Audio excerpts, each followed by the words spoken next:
Welcome, Greek U Nation, to episode number 576 of the Fraternity Foodie Podcast. I'm your host, Dr. Mike Ayalon, CEO of Greek University. I'm a speaker and an author. Our sixth book just came out. It's called I'm So Beautiful, It's Ridiculous: Unleashing and Promoting Strength, Self-Worth, and Real Sisterhood. So go and pick up that book on Amazon or Barnes & Noble today. We call these episodes the Fraternity Foodie Podcast because there is nothing like great food to bring college students together. Fun fact, I've been watching my own kids and their consumption of this energy drink. It's called Celsius, and I'm sure many of you have already heard of it or have used Celsius, which this particular drink has extremely high amounts of caffeine in them. Every can contains 200 milligrams of caffeine. And I've seen students drink multiple cans each day, and it's very hard to get them out of that cycle.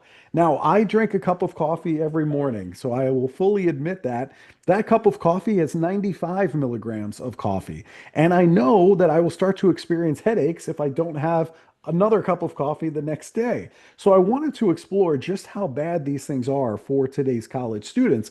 And I found a caffeine expert for our show today. Born and raised in Germany, Norbert Heuser spent most of his professional life between residence in Germany and Asia. He is a German entrepreneur, an inventor, a life and health coach, and a public speaker and an author. Norbert has his own companies in Taiwan. He's done companies in Mainland China, Hong Kong, Germany, and of course, the United States. He has been working with and among the Chinese for the past 35 years, and he had a deeper look into the culture and the lifestyle that a regular Western person could possibly have. It is there where he was introduced to Chinese medicine. Norbert alternates between Europe and the United States, where he's invited as a public speaker, he delivers seminars and webinars, and he appears on interviews and talk shows all throughout the country. Welcome to the show, Norbert. Thank you, Dr. Michael, for having me. I appreciate it. First time, it's a new thing. Yeah, it's my pleasure. It's great to have you on the show and talk about some of these new energy drinks that are coming out with tons of caffeine in them. I'm seeing my own kids starting to use them. I know it's a disaster. Believe me, I know. And we'll get to it, but I'm interested because your journey started in Germany. It took you through 39 countries, and I'm wondering what inspired your passion for alternative medicine, especially starting at such a young age. Well, the first time I had an out-of-body experience at the age of 3, then several times thereafter. First time I came across alternative medicine at the age of 10, not knowing, I just knew something was going on here at this age. Then I had the first time I touched Chinese medicine at the age of 16, not knowing that I was deep into Chinese medicine at this point. My interest is all my life to learn, to understand. And for me, the biggest thrill of life is learning and understanding. And if you understand a problem, you have half the solution if there's a problem which needs to be handled, right? Mm-hmm. And I had a thirst for workable solution, as that was my kick. Yeah. Well, I love that you're out there trying to find solutions for these certainly very complex problems. I'm wondering, how did your personal health challenges and also your grandson's health issues shape your current mission and your work? Well, I was in alternative medicine for the past 40 years, but 16, 18 years ago, when my first grandson was born, and at the same time myself, we have both had major medical problems created through cell phone usage, which became evident to me. So I was looking around, trying to find a solution for kind of put a cap on the cell phones that they're not dangerous. And I went out there and tried to find something, and whatever I found didn't work. I'm into kinesiology, muscle testing for 40 years, and at whatever was available, I'd muscle tested, and it all didn't work. Mm-hmm. So I decided I have to do something to cover myself and the health of my family. And I never wanted to get into production or manufacturing, but I ended up doing so, and there was a need for it, and people asked me, and it became obvious at this time already there are problems. With electromagnetic radiation, cell phone, Wi-Fi became very hard thereafter. And to my opinion, that's a very personal opinion. I'm not a doctor. I cannot give medical advice. But to my opinion, that every third person at the moment is dying of cancer, and the number is getting worse. For me, the primary reason for cancer is electromagnetic radiation from Wi-Fi and cell phones. But that's a story for another day. So I went on this journey trying to find solutions. And the same counted for water. There was unhealthy water, and all the water's being praised for being great. I found it was all a lie. So I developed a water technology. So I went into this because I wanted to find out the truth. Mm, wow. If we can talk about caffeine for a minute, because I'm looking at college students who are relying on caffeine, and that comes from coffee, energy drinks, soda, many of them, in order to push through all-nighters to study for finals, etc. So, what are some of the biggest misconceptions that today's students have about caffeine? I dare to say, and I dare to step on the blue suede shoes of many people now, they don't have a misconception. They have no conception. They have no knowledge. And I Mm, don't blame them. They were never educated in school or university, even in medical school. What is caffeine and what does it to your body physically and mentally? So they don't have a misconception. They have no concept. This is why I give seminars, which typically last an hour, 2 hours, and where I teach all that. So at the end of the seminar, I offer them my information and my research, and they can think about it and say it makes sense or makes no sense. Um, our school education concentrates on trigonometry. Nobody gives a real after school what to do with trigonometry. And we're missing to teach them basic things in life, be it love, be it communication, be it water, be it health basics. No. So they don't have a misconcept, they have no concept. mhm.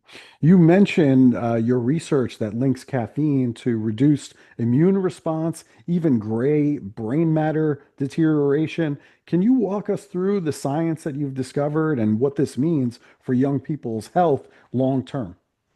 Well, in my book, which is called Every Coffee Drinker is a Drug Addict, in my book, I have a lot of quotes, medical researchers. I give medical references, not things I try to imagine or I'm coming up with, but serious medical research. One of the medical researchers was my finding that the University of Southern Australia did a test, and listen up, on 17,000 people. 17,000 people. And they proved that caffeine consumption increases the chance of dementia by 50%. And now it's the big one.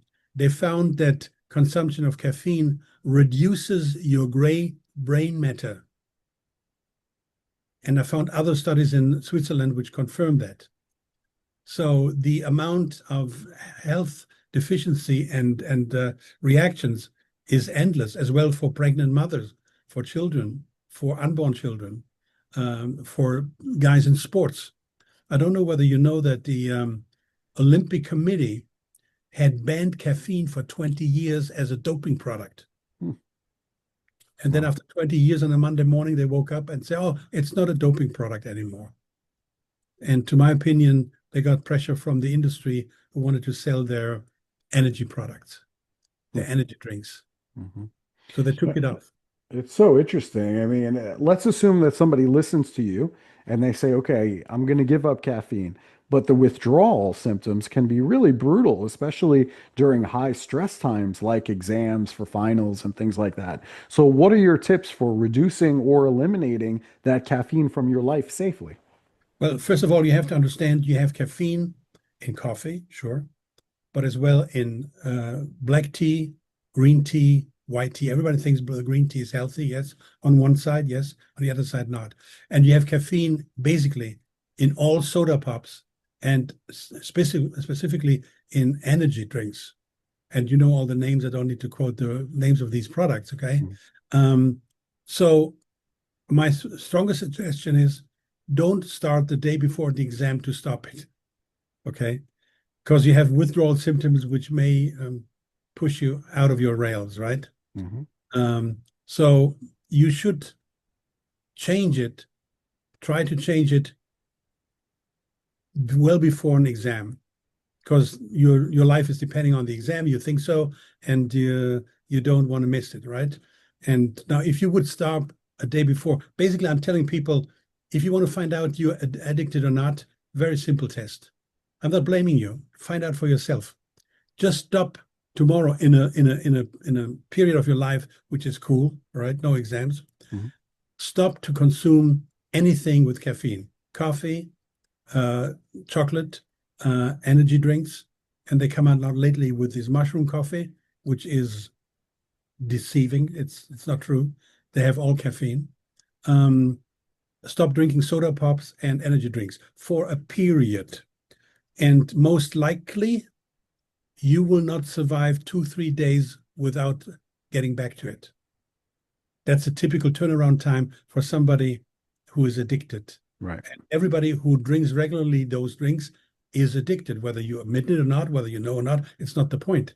So then you find out, Christ, I cannot survive 2-3 days without caffeine. And this is the moment you look in the mirror and say, okay, I understand now, I'm addicted. Being aware of a problem is half the solution. If you find out you're addicted, you can make a decision. Do you want to get rid of it or not? And there are two ways to go about it. The first way is cold turkey. Some of my readers confirmed to me they did cold turkey and they made it. A lot of them failed. And I basically say in the book, and I explain it, to reduce it in slices and steps to make the withdrawal more doable. Okay. Mm-hmm. Mm-hmm. Okay, I think that's certainly one way to go about it. The other question that I have is, let's assume that we like the benefits of coffee. We're more alert in the morning, especially. Are there any healthy and energizing alternatives to coffee or the energy drinks that you would recommend to college students? If somebody is on heroin, would you accept the question, is there an alternative to heroin? You cannot be a bit pregnant. You're pregnant or not pregnant. Mm-hmm. There is no alternative to something unhealthy. Okay? You have to understand energy drinks are unhealthy. What did people do 50 years ago when there were no energy drinks? How did they pass the exams? How did they pass their lives? These energy drinks are big time around 20 years. And that was the time the Olympic Committee said, oh, caffeine is no more a doping product, right? To make them open the door that they can sell their products. And sportsmen can consume it without being stopped in the Olympic Games, which had happened. So there is no alternative to bad. Mm-hmm. Less bad, okay, it's still bad. You know, they say, I don't beat my wife very often. I beat her only 2 times a day. So I improve from 5 times a day. There is no improvement for something which is called clear bad. And I explain in the book why it's bad and which effect it has on your body. There's a big history behind this, for which we have today no time. If you have another show for me available, then we can talk about why caffeine is so bad, okay? But there's no alternative energy. The alternative way to create energy is lifestyle, okay? There's lifestyle. Healthy water. You don't have enough daylight. I can guarantee you that 90% of your students, 95%, drink unhealthy water, no matter where they buy it. They buy it in a health food store, it's still unhealthy. I have a separate show about water. Most people drink reverse osmosis water, which is the devil, which I explain why it is the devil, okay? I don't say these things lighthearted. I don't want to say everything is bad, no, but you have to know what is bad and what is good. So we're all missing healthy water. We're all missing daylight, sunlight, clean, rich oxygen, air, a work which satisfies you mentally, healthy food, vitamins, minerals, which are not enough in our food, work out with your body, and have a good sleep at nighttime. You have no idea how important sleep is at nighttime for your mental and physically good state you want to live in. And at the end of the day, love and a balanced life between work and hobbies and feelings and love is all you need. These things I just listed to be enriched with energy. And my definition for health is body and mind in harmony. If your body and mind is not in harmony, you never be healthy. When you talk healthy about people, they say, oh, eat healthy food. Well, I can tell you that water is more important than food, and that your body and mind must be in harmony to be healthy. Not only your body. People talk about the body, but not about their mind. You've given us a lot to think about here. And you also mentioned that the bottled water isn't always as clean or as healthy as we think. So I'm wondering, I mean, if we want water, and you're saying that this is really critical, even more important maybe than the food that we eat, where can we go to get clean sources of water? Well, I want to be brutally honest. 95% of the people I test in my seminars, and I ask them to bring the water from home they consume. Mhm. I test them and I prove to them in the test that the water is bad for them. It's water. It looks like water. Okay. You think it's water. It tastes like water. But there are certain parameters which is good and bad water. Again, this may be a show for another day if you want me, if you have time. I have one show in which I only explain why reverse osmosis water is bad, which is the most sold bottled water. Their reverse osmosis water, or it says purified water on the bottle. Mhm. It is bad water. And I explain why it's bad. I don't want to condemn anybody, but I'm just saying, look, you need to know. And the second show I give is called, What are the parameters for healthy water? How do you want to judge healthy water? Whoever in school explained to you what healthy water is. Selbst in medical school, doctors are not educated. And I have the biggest satisfaction if at the end of my seminars, medical doctors walk up to me and say, why did they not teach us this, what you told us today, in the medical school? In the medical school is not taught what healthy water is. Vitamins, minerals are not taught. In the university is not taught what electromagnetic radiation is from cell phone and Wi-Fi and what it does it to your body. These things are not taught. And the world is based on frequencies only, which is another seminar I give. So again, you want to increase your energy? The only way to do it, you don't like it, it's without energy drinks and soda pops and caffeine, and to concentrate on the true healthy elements of life, which I just quoted. And again, think back 50 years ago. People didn't have these stuff.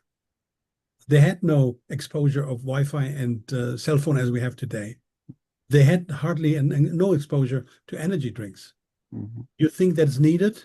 No, it's not needed. You think it's needed, but you don't know the details and the practicality side of it. And my job is to offer you my findings.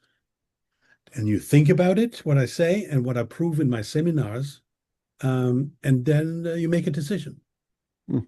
Fascinating stuff. The other thing is mental health challenges are really on the rise. There's a lot of stress and anxiety in our society, especially with college students. So I'm wondering, how does the caffeine, the electromagnetic frequencies, and other factors that you mentioned, how does all of that contribute to the mental health challenges that we're seeing today? Well, it all brings the mental and physical health challenges. It brings the mental and physical part of your life down. I'll give you one example of many in my book and many in my teachings. Just one example. Everybody in the medical industry who is serious knows that every third person in the moment dies of cancer. The number's getting worse. Mhm. And everybody knows that living acidic, if your body is acidic, your cancer will grow more. Cancer grows, to my opinion, with three factors. Cancer needs to grow a mental instability. If you live in anxiety and fear, your immune system goes down and cancer can grow more because your immune system doesn't fight it back. Second point is sugar and caffeine are two products when consumed which make cancer spread and grow. When people ask me, what should I do? I have cancer. Can I give medical advice? If I would be you, stop immediately all sugar and all caffeine products. Because caffeine is highly acidic. Highly acidic. It is 100,000 times too acidic for the human body. So every time I drink caffeine products, I'll take my cancer cells and say, here is some food for you. Please keep growing. Keep growing. We all have cancer cells, more or less. That's not important. Important is your lifestyle to fight back the cancer through your immune system, or your immune system gives up and say, come on, grow. Grow the hell out of me. I'm fine with that. So every time you consume sugar and caffeine, you grow your own cancer. You support the cancer growth. Wow. Really interesting stuff. Obviously you found your calling in life, whether we're talking about caffeine or the electromagnetic fields, et cetera. This is obviously, a calling for you. What do you say to all the college students who are listening out there that are trying to find what their calling is in life? Well, to be straightforward, and I'm talking the same thing with my children and grandchildren, of course. Yeah. First, you got to leave your ego trip and being self-centered. Okay? You cannot find a calling, your inner voice, if your inner voice is loaded with your ego. You let your inner voice speak to you, let it out. So the more spiritual you are, the more you have access to your mental capacities. You got to leave your ego trip of being self-centered. Then you have to look at, what do I have to bring to the table today for the society? And the honest answer is, for most, I got nothing to offer. I'm not important. Whether I live or die tomorrow, it doesn't change the society. So I got to say, what can I offer to others? How valuable can I be for others? Can you be a creator? The more you help mankind and this planet, the more important are you, and the more you find real, true satisfaction. Money, trust me, is no satisfaction. Money is not really satisfaction.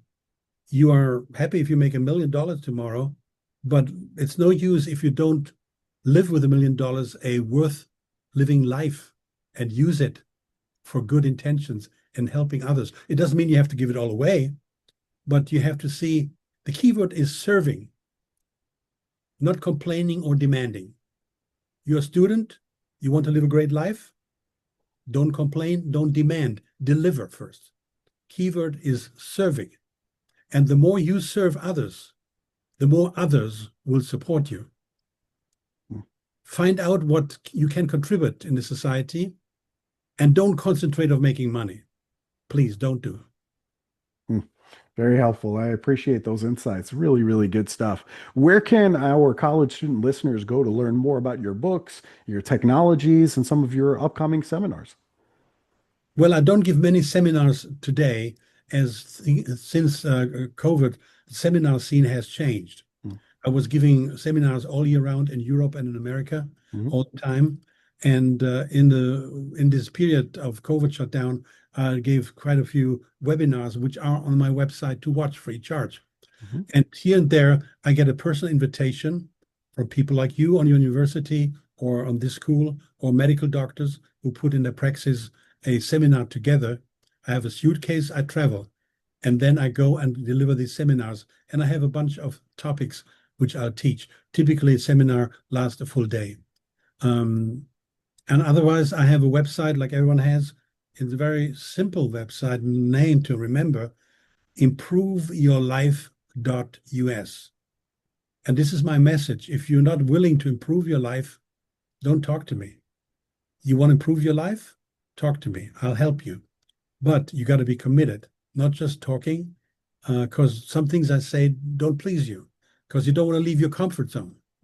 And true expansion of your life can only happen outside the comfort zone. If you stay in the comfort zone, you will not expand your life, your knowledge, your connections, your expertise. You are nobody. You are nothing, right? So you got to leave your comfort zone.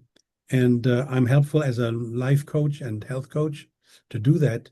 But you got to be able to confront your barriers and your comfort zone. Very good. Well, Norbert, thank you so much for spending time with us today. I know all of us appreciated it, and we certainly have learned something new. We'll go and check out your website to watch some of those videos. I think that's very exciting, and of course, to pick up all of your books. So, thank you so much for spending time with us today. We appreciate it.